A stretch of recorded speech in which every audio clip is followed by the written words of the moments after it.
We took the train from Washington, D.C. to Coudersport, Pennsylvania.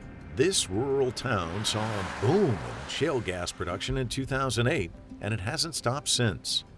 Fracking, short for hydraulic fracturing, is a process of drilling deep into shale rock and using high-pressure water and chemicals to release the gas trapped inside. Even prior to the pandemic, the increase in the gas production from fracking had led to a decline in the international price of oil, mainly because the U.S. reduced its oil imports, giving local economies a boost.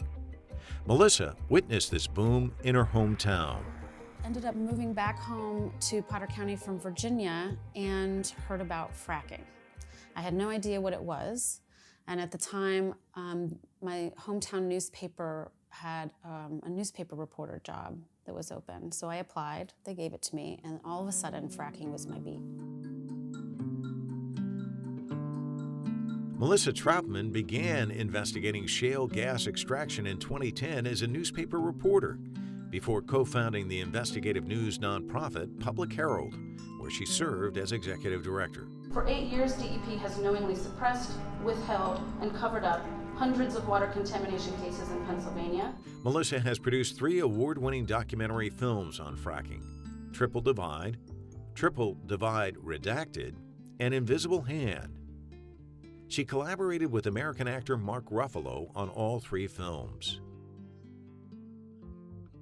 So, we've spoken to people who say, fracking's just fantastic. It helps us, at least the people in the United States, they don't have to be as dependent on Saudi Arabia and Venezuela, and I'm sure you've heard all of these claims. So did you go at it from that mindset that, wow, this is really fantastic, and then you started digging and started having questions? Well, when I started at the newspaper, it was the Potter Leader Enterprise, they were printing industry press releases verbatim. There was no fact checking or anything. So I started to go through their press releases and picking apart key phrases like, we're going to bring the United States energy independence, which sounds like a great thing. And that is true. In a way, fracking definitely brought resource extraction home. So no longer are we, destroying the land and spewing toxins in other parts of the world for our energy. We brought that home. So now, yes, we have the energy here, but we also have the impacts. So, and I would actually argue against this idea that fracking has created energy security. A, we're exporting it. But B, what is secure about fossil fuels that are finite, that contribute to climate catastrophe, and create impacts like water contamination? In fact, everywhere fracking goes, water insecurity follows. So there are countless stories of water contamination across the United States. Natural gas from fracking, along with other fossil fuels, get an estimated $20 billion in U.S. government subsidies each year. But agencies that oversee the environmental impacts of these industries, such as the Environmental Protection Agency, have seen repeated budget cuts over the years. So for those who aren't familiar, this is a process where they pump chemicals, water down, and kind of jar it loose. But that's what we're talking about here, aren't we? That then ends up in the aquifer, ends up in the water supply. So was that evident to you early on, or did that take some digging to uncover? Honestly, when I started covering fracking in Potter County, there was hardly any time at all when a couple of residents came to me and said, they started fracking next door and now my water is brown. Or I went to my doctor and she said, all of these strange health impacts that you're experiencing after seeing your water test results are because of your water. Your water has arsenic and radon in it. And so that's when I started digging in. And I think it was in the first 6 months of reporting that I met 2 residents with water contamination, one of whom had been told by our Department of Environmental Protection in Pennsylvania, which is in charge of both fracking, and protecting water. She was told that the oil and gas operation 400 feet from her water well was not responsible for her water contamination, even though she had a pre-drilled water test that showed her water was fine and a post-drill water test that showed, after they drilled and fracked, that her water changed for the worse. I'm here to request a federal investigation of the Pennsylvania Department of Environmental Protection. And that was the start of a 5-year investigation. In 2017, her organization found water contamination related to fracking and an alleged government cover-up. Through 5 years of collecting all the water contamination complaints in Pennsylvania, we discovered several patterns that the Department of Environmental Protection used to essentially keep water contamination from oil and gas off the books. One of which was, according to Pennsylvania law, every water complaint must be investigated by the state. But we found many cases where the state decided not to visit the home, decided not to test the water. They just chose not to investigate. The Clean Water Act of 1972 regulates pollutants in water and sets water quality standards, but the law has been criticized for only covering certain bodies of water and giving room for loopholes for certain contaminants, such as fertilizer runoff from agriculture. You know, you look at laws on the books in the U.S. They've got the Clean Water Act. Pennsylvania is, you know, Clean Streams Law. So you think that these laws are there and designed to protect the people, but your sense is there's just no teeth in them, or there's no enforcement. Where's the breakdown? Well, I think the breakdown is political will. I mean, we have amazing environmental laws on the books, both at the federal level and at the state level in some of our oil and gas extraction states. But where they're not enforced, the agencies are underfunded, which is the job of our legislators to fund. And even when agency officials are going to homes, taking the time and the resources to do these investigations, they magically find that oil and gas development is not the cause. Why is that? It's because there's a culture of protecting the industry. Why is that? Well, the oil and gas industry in places like Pennsylvania has bought off many of the politicians that are making the rules. And when you say bought off, for people who are watching worldwide who may not understand, that's just political contributions to the extent that they continually win their seat. Yes, campaign contributions to those legislators. In 2018, a local court in Pennsylvania stopped a project to treat toxic waste from fracking operations. The treatment facility would have released up to 42,000 gallons of wastewater into the Allegheny River.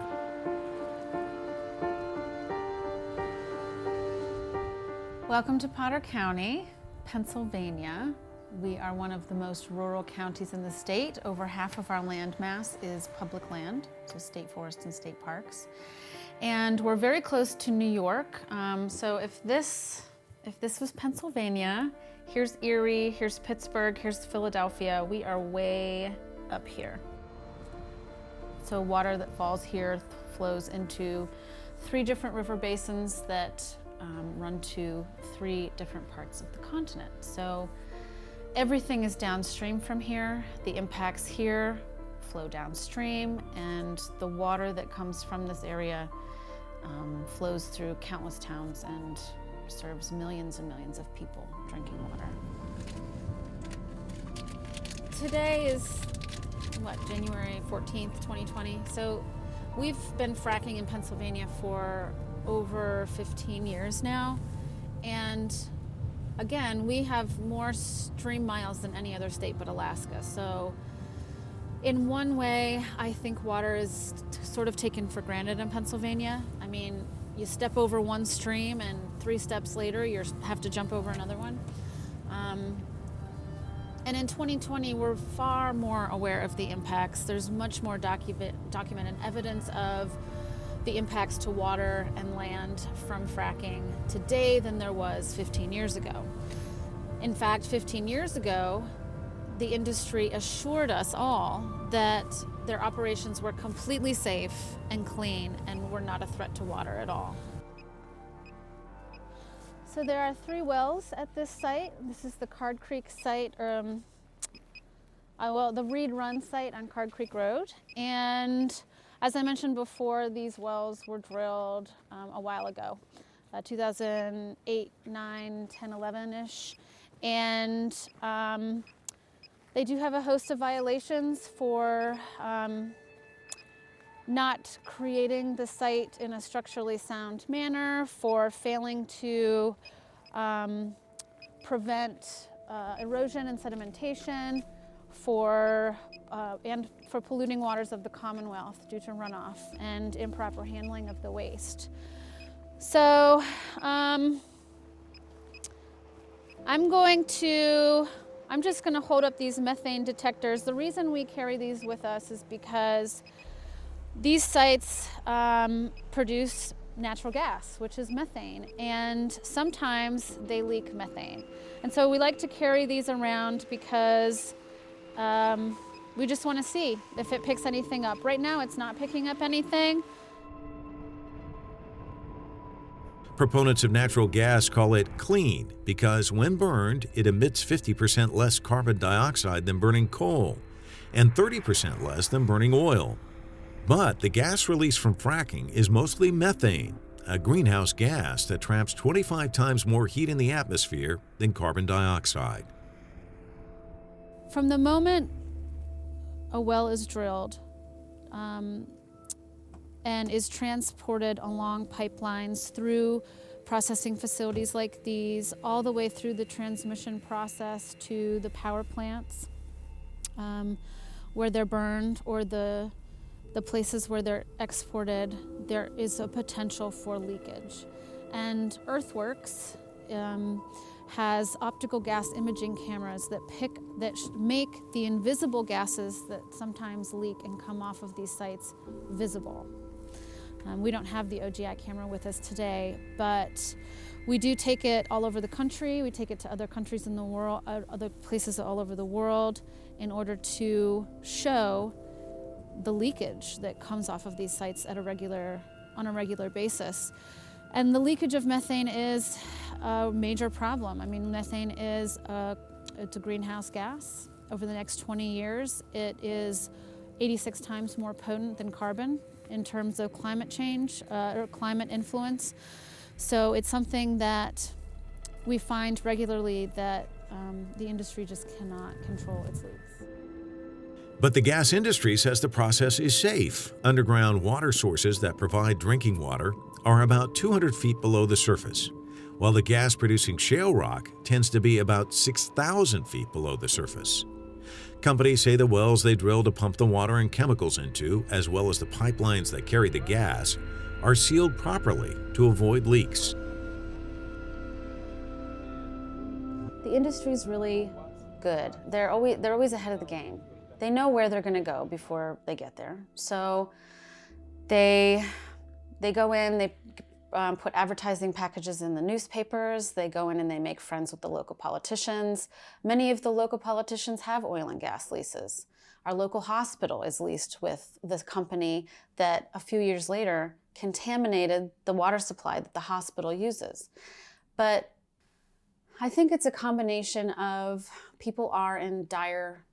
a lot of people are in dire straits.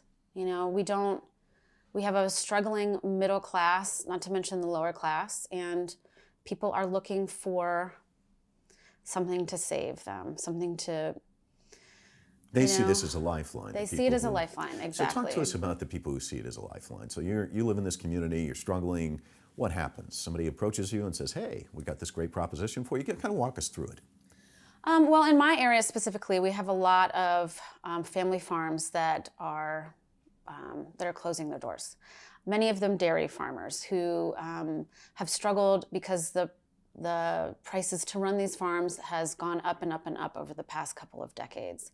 So a landman representing the oil and gas company will come in and say, hey, we want to give you X number of dollars per acre of your land, and then royalties on top once we start extracting the fossil fuel from your property. And to some people, that is a lifeline. That could save the family farm, in a way. if the water doesn't go bad, if the land doesn't get contaminated. And once fracking comes in, it ends up having such a huge footprint that sometimes you certainly can't use the 5 to 20 acres that they take up to frack. You can't use that for farming ever again. So when the landman comes, he sells you a really nice package, energy independence, energy security. We're going to give you money to save your family farm, send your kids to college. Sometimes people make a ton of money. Other times they don't, and it was just a story they were told. In 2015, the state of New York banned fracking to avoid the contamination of its water sources. Other states like Vermont, Maryland, and Washington have done the same. Let me ask you about where you live, because it's very close in proximity to New York State. But it's a tale of two states, isn't it? I mean, they're both very different. Yes, so in Potter County, we border upstate New York. So from my house, you can take dirt roads and be in New York in about 15 minutes. But there's no fracking in New York. Yeah. So at my family's property, there's constantly frack trucks. We've had to deal with a lot of the traffic and sleepless nights due to the noise over the past couple of years. But 15 minutes away, there's no fracking. So Doesn't seem fair, does it? it's a strange place to live in your head, literally, and then literally in the world. What about waste? I mean, you brought it up, violations. What's being done with the waste? Well,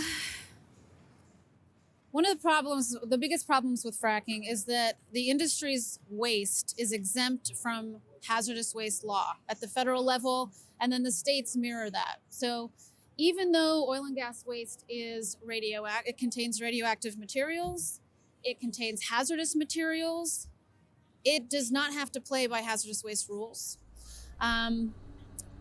What's being done with that waste is it's being managed as if it's called residual waste. So it's going to the same landfills that our household trash is going to, and it's not being thoroughly tracked, characterized for the pollutants that are inside of it. And of course, our biggest policy recommendation is treat hazardous waste like it's hazardous. Give us a sense of what fracking looks like in the United States and around the world. I mean, where is it prevalent? Well, first of all, the United States is the #1 oil and gas producer in the world now. And within our borders, Texas is the #1 oil and gas producer. Pennsylvania is #2.